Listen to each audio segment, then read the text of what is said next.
तर निधीवरून अजित पवारांच्या राजीनाम्याची मागणी करणाऱ्या लक्ष्मण हाके हे रोज नवनवे आरोप यामध्ये करतायत। अजित पवार हे अर्थ खात्याला गोचिडासारखे चिकटून बसलेले आहेत असा आरोप या ठिकाणी लक्ष्मण हाके यांनी केला। एससी एसटी ओबीसी हा निधी इतरत्र वळवला असा आरोपही हाकेंनी केलाय। मात्र त्यांचे हे आरोप राष्ट्रवादीच्या नेत्यांना रुचले नाहीत आणि त्यांनी हा संपूर्ण जो वाद आहे निधीचा वाद हा आता राजकीय अवकात आणि त्याचबरोबर तोडपाणी इथपर्यंत येऊन पोहोचलेला आहे।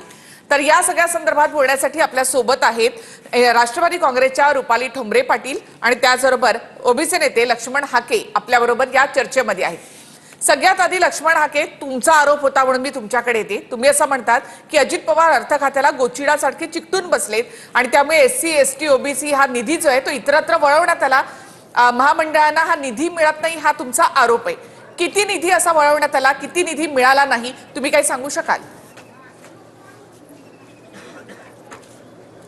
हे बघा, या काही दिवसामधली एक घटना तुम्हाला सांगतो।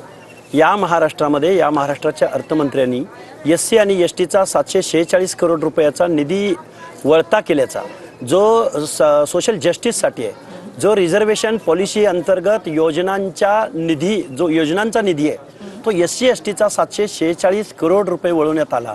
या महाराष्ट्रामध्ये ज्यावेळी टीकेची झोड या गव्हर्नमेंटवर उठली त्यावेळी महाराष्ट्राचे मुख्यमंत्री पुढे आले आणि मग त्यांनी ह्या सगळ्या प्रश्नावर सारवासारव केली आणि असं काही झालंच नाही आणि मग अर्थशास्त्र तुम्हाला समजत नाही अशा पद्धतीची त्यांनी त्या अजितदादांच्या या कृत्यावरती सारवासारव केली।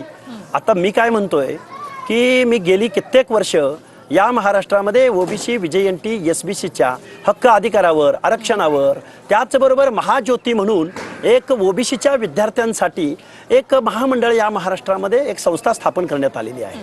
ती सारथीच्या धर्तीवरती महाज्योती अशी निर्माण केली गेलेली आहे। सारथीची इमारत याच पुणे शहरामध्ये एखाद्या शेअर मार्केटच्या बिल्डिंगला लाजवेल अशी इमारत सारथीची उभी राहते, पण दुसऱ्या बाजूला महाज्योतीची इमारत तिला साधं ऑफिस भेटत नाही।